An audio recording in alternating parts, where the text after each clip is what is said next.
doing initiative to transit from use of firewood and coal to use of natural gas and more environmentally friendly sources of energy. And we target to address about 30 million Nigerians in doing that. Doing that, no one is left behind. Everybody is carried along.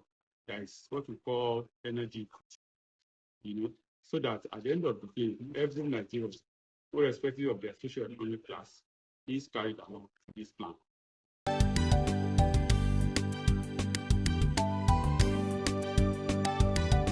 Well, definitely, Nigeria is the giant of Africa. If you deny Nigeria of anything, you are denying 20% of black people in the world.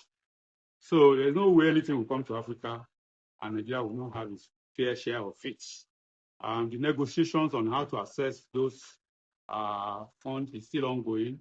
It's not something that is on the table for picture already, but I assure you, we will have our own fair share of it. One of the key, if you look at the 8-point agenda of President Bola Ahmed Tinubu, one key aspect of it is job creation. And we're going to use the environment and the approach to clean energy to provide clean jobs, to ensure people are now livelihood is transited from areas that have less impact on the climate, on the environment. So Nigeria has a plan to provide what are called green jobs for our people. Now, I also need to mention this. One key takeaway from this summit is to the effect that the bold step, the very courageous step taken by President Bola Ahmed Tinubu to remove subsidy from fossil fuel is not an economic decision. It is actually a survival decision. Because if you don't do it, we are playing with the survival of planet Earth. So, and today, from the declaration, the whole of Africa had agreed that doing subsidizing fossil fuel is not something we should continue to encourage. What we need to do is to see how we can transit from using such climate hazardous sources of energy to more friendly sources. And if you look at our data, between May and June, the president announced that the removal of subsidy, our consumption of fossil fuel dropped by almost 28%, which means if you quantify that, I'm sure 1 million tons to have reduced our emissions that is affecting our climate. So it is one takeaway from this, and the whole of Africa is behind Nigeria in what we are doing. And it has also focused our attention as a country to look at more environmental friendly energy sources. Now we're talking very seriously about using compressed natural gas. Now a lot of people is paying attention on solar energy, which are more environmental friendly. I think in the long run, Nigeria can only be better for the removal of that subsidy.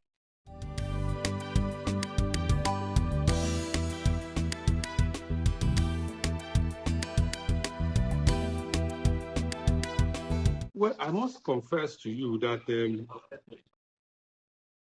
I do not agree with you that unconditional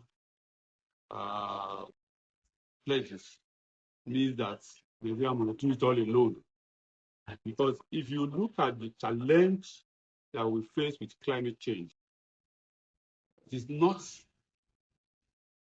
essentially a problem that can be easily localized.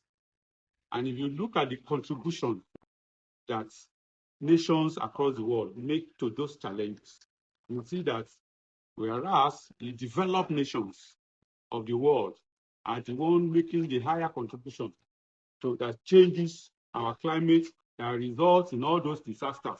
I'm sure in the last 1 week, we must have listened to the kind of flood disaster that we are facing in Nigeria. So if the problem is being caused by somebody, saying that the solution to that problem should be exclusive of somebody else, I will not agree with you. You understand? So, and I think that is why Nigeria is bringing that. The other thing I would like to know is that Nigeria also contributes to development partners. For example, World Bank, we contribute to it. We contribute to the African Development Bank, and we have a responsibility and a right to also demand support from such multilateral institutions to some of our initiatives. So when we're talking about our unconditional pledges, I do not agree to that. We cannot ask for support from outside. Of course, you must be aware that Nigeria has done the green bond. We've done it twice, and each time it has been oversubscribed. And calling on people in this manner also attract attention to the green bond initiative.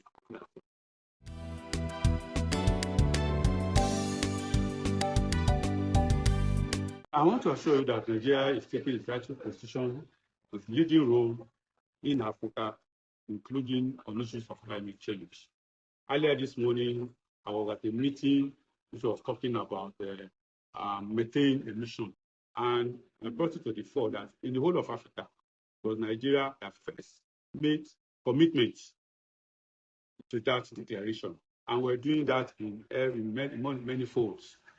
Again, if you look at the way our energy transition plan is also configured, it's configured in such a manner that whatever we do affects a lot of African nations.